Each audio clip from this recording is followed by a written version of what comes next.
Welcome. Today we're reading the chapter out of the niche of the novel Tarzan the Untamed. Last time, Lieutenant Smith Oldwick found himself trapped in a lion enclosure, slipping in and out of consciousness as he faced his grim reality. After narrowly escaping the lions and finding refuge in a strange room, he encountered a mentally deficient woman who misinterpreted his presence, leading to a violent confrontation with a jealous man that ended in the man's death. As he sought to evade detection from the chaos erupting around him, Smith Oldwick managed to escape the room, climb to the roof, and prepare to make his way through the dangerous city under the cover of darkness. Numa, the lion, growled futilely in baffled rage as he slipped back to the ground at the foot of the wall after his unsuccessful attempt to drag down the fleeing ape-man. He poised to make a second effort to follow his escaping quarry when his nose picked up a hitherto unnoticed quality in the scent spore of his intended prey. Sniffing at the ground that Tarzan's feet had barely touched, Numa's growl changed to a low whine, for he had recognized the scent spore of the man-thing that had rescued him from the pit of the Wamabos. What thoughts passed through that massive head?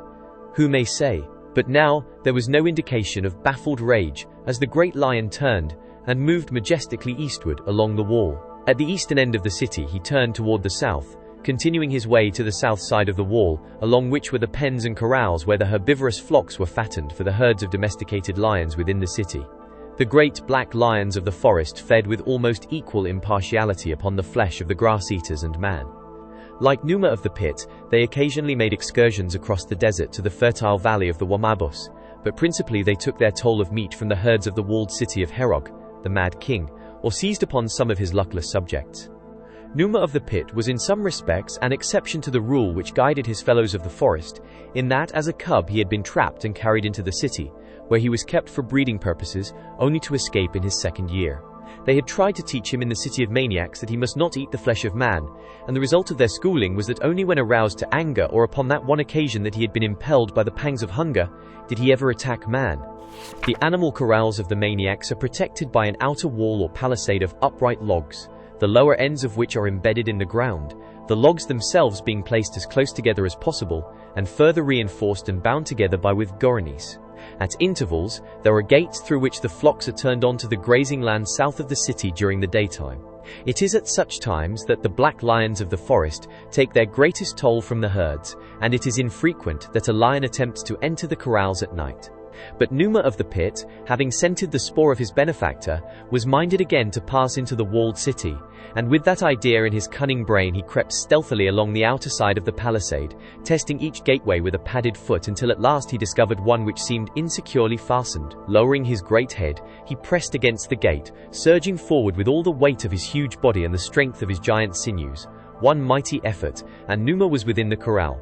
The enclosure contained a herd of goats, which immediately upon the advent of the carnivore, started a mad stampede to the opposite end of the corral which was bounded by the south wall of the city.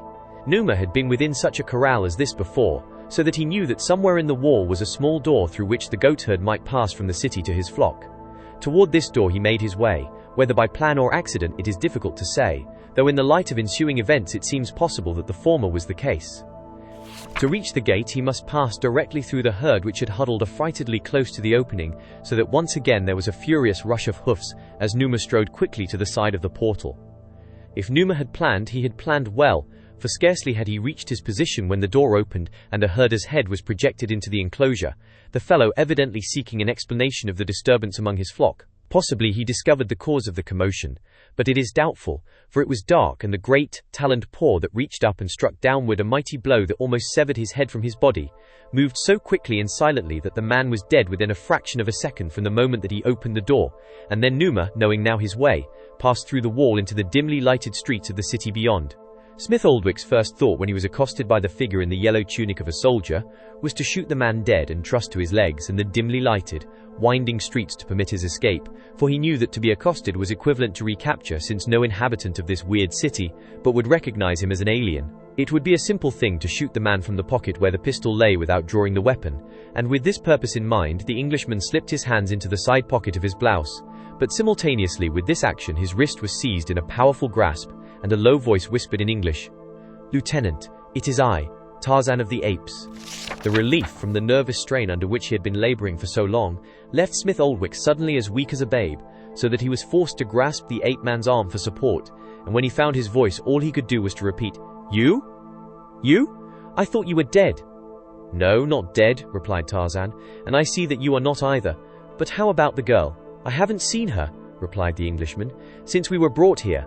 We were taken into a building on the plaza close by, and there we were separated. She was led away by guards, and I was put into a den of lions. I haven't seen her since." "How did you escape?" asked the ape-man. "The lions didn't seem to pay much attention to me, and I climbed out of the place by way of a tree and through a window into a room on the second floor.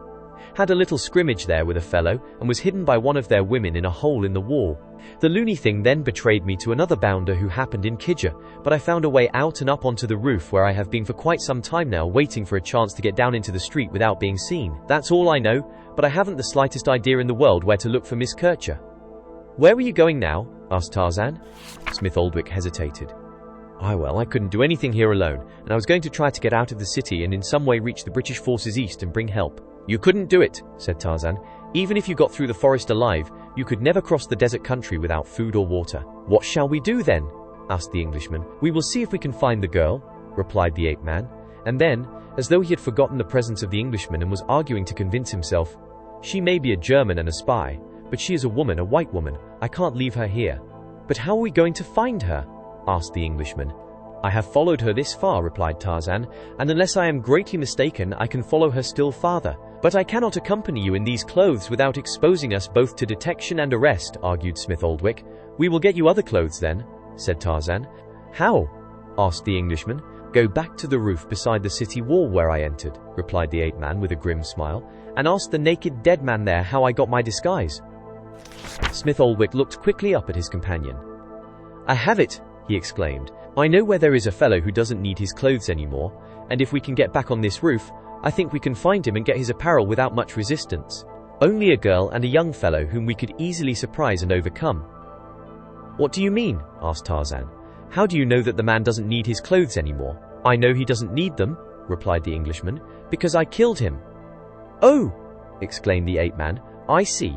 I guess it might be easier that way than to tackle one of these fellows in the street, where there is more chance of our being interrupted." "But how are we going to reach the roof again after all?" queried Smith Oldwick. "The same way you came down," replied Tarzan. "This roof is low, and there is a little ledge formed by the capital of each column. I noticed that when you descended. Some of the buildings wouldn't have been so easy to negotiate." Smith Oldwick looked up toward the eaves of the low roof. "It's not very high," he said, "but I am afraid I can't make it. I'll try. I've been pretty weak since a lion mauled me, and the guards beat me up, and too, I haven't eaten since yesterday." Tarzan thought a moment. "You've got to go with me," he said at last. "I can't leave you here. The only chance you have of escape is through me, and I can't go with you now until we have found the girl." "I want to go with you," replied Smith Oldwick. "I'm not much good now, but at that, two of us may be better than one." "All right," said Tarzan. "Come on." And before the Englishman realized what the other contemplated, Tarzan had picked him up and thrown him across his shoulder. "Now, hang on," whispered the ape-man, and with a short run he clambered ape-like up the front of the low arcade. So quickly and easily was it done, that the Englishman scarcely had time to realize what was happening before he was deposited safely upon the roof. "There," remarked Tarzan. "Now, lead me to the place you speak of." Smith Oldwick had no difficulty in locating the trap in the roof, through which he had escaped. Removing the cover, the ape-man bent low, listening and sniffing. "Come," he said after a moment's investigation, and lowered himself to the floor beneath. Smith Oldwick followed him, and together the two crept through the darkness toward the door in the back wall of the niche in which the Englishman had been hidden by the girl. They found the door ajar, and opening it, Tarzan saw a streak of light showing through the hangings that separated it from the alcove. Placing his eye close to the aperture, he saw the girl and the young man of which the Englishman had spoken, seated on opposite sides of a low table upon which food was spread. Serving them was a giant Negro, and it was he whom the ape-man watched most closely. Familiar with the tribal idiosyncrasies of a great number of African tribes over a considerable proportion of the Dark Continent, the Tarmangani at last felt reasonably assured that he knew from what part of Africa this slave had come, and the dialect of his people. There was, however, the chance that the fellow had been captured in childhood, and that through long years of non-use his native language had become lost to him. But then there always had been an element of chance connected with nearly every event of Tarzan's life, So he waited patiently, until in the performance of his duties, the black man approached a little table which stood near the niche in which Tarzan and the Englishman hid. As the slave bent over some dish which stood upon the table, his ear was not far from the aperture, through which Tarzan looked. Apparently from a solid wall, for the Negro had no knowledge of the existence of the niche, came to him in the tongue of his own people, the whispered words, "If you would return to the land of the Wamabo, say nothing, but do as I bid you." The black rolled terrified eyes toward the hangings at his side. The ape-man could see him tremble, and for a moment was fearful that in his terror he would betray them. "Fear not," he whispered, "we are your friends." At last the Negro spoke in a low whisper, scarcely audible even to the keen ears of the ape-man. "What," he asked, "can poor Otobu do for the god who speaks to him out of the solid wall?" "This," replied Tarzan. "Two of us are coming into this room. Help us prevent this man and woman from escaping or raising an outcry that will bring others to their aid." "I will help you," replied the Negro, "to keep them within this room, but do not fear that their outcries will bring others. These walls are built so that no sound may pass through, and even if it did, what difference would it make in this village, which is constantly filled with the screams of its mad people? Do not fear their cries. No one will notice them. I go to do your bidding." Tarzan saw the black cross the room to the table, upon which he placed another dish of food before the feasters. Then he stepped to a place behind the man, and as he did so, raised his eyes to the point in the wall from which the ape-man's voice had come to him, as much as to say, "Master, I am ready." Without more delay, Tarzan threw aside the hangings and stepped into the room. As he did so, the young man rose from the table to be instantly seized from behind by the black slave. The girl, whose back was toward the ape-man and his companion, was not at first aware of their presence, but saw only the attack of the slave upon her lover, and with a loud scream she leaped forward to assist the latter. Tarzan sprang to her side and laid a heavy hand upon her arm before she could interfere with Otobu's attentions to the young man. At first, as she turned toward the ape-man, her face reflected only mad rage, but almost instantly this changed into the vapid smile with which Smith Oldwick was already familiar, and her slim fingers commenced their soft appraisement of the newcomer. Almost immediately she discovered Smith Oldwick, but there was neither surprise nor anger upon her countenance. Evidently the poor mad creature knew but two principal moods, from one to the other of which she changed with lightning-like rapidity. "Watch her a moment," said Tarzan to the Englishman, "while I disarm that fellow." And stepping to the side of the young man whom Otobu was having difficulty in subduing, Tarzan relieved him of his saber. "Tell them," he said to the Negro, "if you speak their language, that we will not harm them if they leave us alone and let us depart in peace."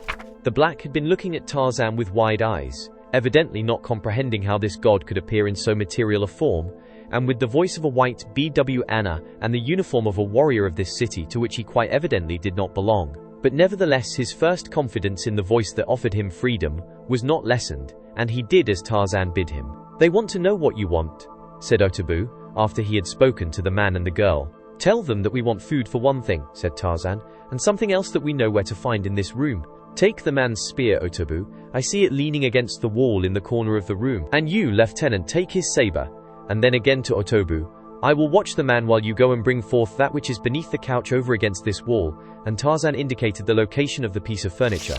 Otobu, trained to obey, did as he was bid. The eyes of the man and the girl followed him, and as he drew back the hangings and dragged forth the corpse of the man Smith Oldwick had slain, the girl's lover voiced a loud scream and attempted to leap forward to the side of the corpse. Tarzan, however, seized him, and then the fellow turned upon him with teeth and nails. It was with no little difficulty that Tarzan finally subdued the man, and while Otobu was removing the outer clothing from the corpse, Tarzan asked the black to question the young man as to his evident excitement at the sight of the body. "I can tell you, Bwana," replied Otobu, "this man was his father." "What is he saying to the girl?" asked Tarzan. "He is asking her if she knew that the body of his father was under the couch, and she is saying that she did not know it." Tarzan repeated the conversation to Smith Oldwick, who smiled. If the chap could have seen her removing all evidence of the crime and arranging the hangings of the couch so that the body was concealed after she had helped me drag it across the room, he wouldn't have very much doubt as to her knowledge of the affair. The rug you see draped over the bench in the corner was arranged to hide the bloodstain. In some ways, they are not so loony after all. The black man had now removed the outer garments from the dead man, and Smith Oldwick was hastily drawing them on over his own clothing. "And now," said Tarzan, "we will sit down and eat.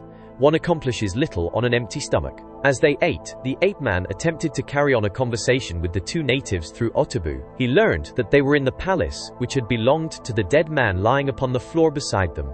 He had held an official position of some nature, and he and his family were of the ruling class but were not members of the court. When Tarzan questioned them about Bertha Kircher, the young man said that she had been taken to the king's palace, and when asked why replied, "For the king, of course."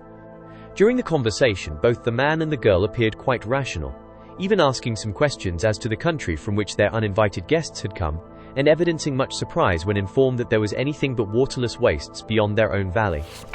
When Otobu asked the man, at Tarzan's suggestion, if he was familiar with the interior of the king's palace, he replied that he was a friend of Prince Metak, one of the king's sons, and that he often visited the palace, and that Metak also came here to his father's palace frequently. As Tarzan ate, he racked his brain for some plan whereby he might utilize the knowledge of the young man to gain entrance to the palace, but he had arrived at nothing which he considered feasible when there came a loud knocking upon the door of the outer room. For a moment no one spoke, and then the young man raised his voice and cried aloud to those without. Immediately, Otobu sprang for the fellow and attempted to smother his words by clapping a palm over his mouth. "What is he saying?" asked Tarzan. "He is telling them to break down the door and rescue him and the girl from two strangers who entered and made them prisoners. If they enter, they will kill us all." "Tell him," said Tarzan, "to hold his peace, or I will slay him." Otobu did as he was instructed, and the young maniac lapsed into scowling silence. Tarzan crossed the alcove and entered the outer room to note the effect of the assaults upon the door. Smith Oldwick followed him a few steps, leaving Otobu to guard the two prisoners. The ape man saw that the door could not long withstand the heavy blows being dealt the panels from without. "I wanted to use that fellow in the other room," he said to Smith Oldwick, "but I am afraid we will have to get out of here the way we came. We can't accomplish anything by waiting here and meeting these fellows. From the noise out there must be a dozen of them. Come," he said, "you go first and I will follow." As the two turned back from the alcove, they witnessed an entirely different scene from that upon which they had turned their backs but a moment or two before. Stretched on the floor and apparently lifeless lay the body of the black slave, while the two prisoners had vanished completely. Did you enjoy today's chapter of Tarzan the Untamed?